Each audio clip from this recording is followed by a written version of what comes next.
নদীমাতৃক দেশে প্রতি বছরই লঞ্চ কিংবা নৌকাডুবি হয়, হতাহতের সংখ্যাও কম নয়। মৃতদেহ খুঁজে পেতে লাগে সময়। এক্ষেত্রে ডুবুরি যদি হয় রোবট, তাহলে সহজে ও দ্রুত উদ্ধার কাজ চালানো সম্ভব।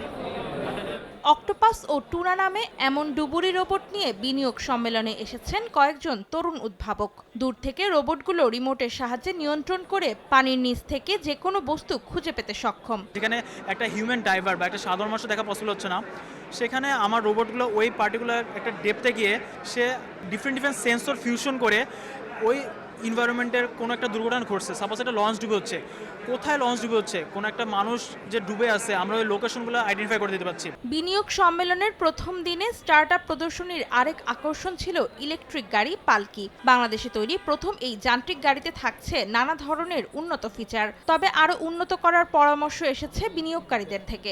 পার কিলোতে খরচ 1 টাকা করে, তো 350 কিলো হচ্ছে 350 টাকা। আর এটার হচ্ছে ফাস্ট চার্জিং, এটা 45 মিনিটে ফুল চার্জ হতে হবে চার্জিং স্টেশনে।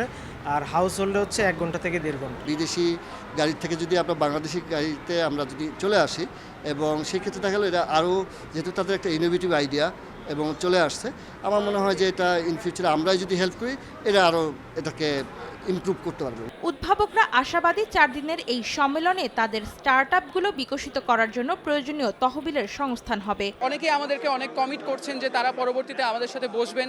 তারা হয়তো এই মিটিংয়ের ফলো থ্রুতে আমরা আমাদের পরবর্তী $1 মিলিয়ন চেক এখান থেকে পেয়ে যেতে পারি। ইয়াং বিজনেস যারা আছে তাদেরকে হচ্ছে আমরা ফান্ডিং দিয়ে থাকি, গ্র্যান্ড ফান্ডিং। যেহেতু আমরা গ্লোবালি কাজ করছি এবং আমাদের টার্গেট অডিয়েন্সও গ্লোবাল, সো আমরা মেইনলি এখানে আসার উদ্দেশ্য ছিল যে নেটওয়ার্কিং মেইনলি এবং অপরচুনিটিস ডিফারেন্ট ইনভেস্টরদের সাথে দেখা করার। তারা বলছেন যথেষ্ট বিনিয়োগ পেলে বিশ্ব অঙ্গনে নিজেদের সক্ষমতা তুলে ধরা আরও সহজ হবে।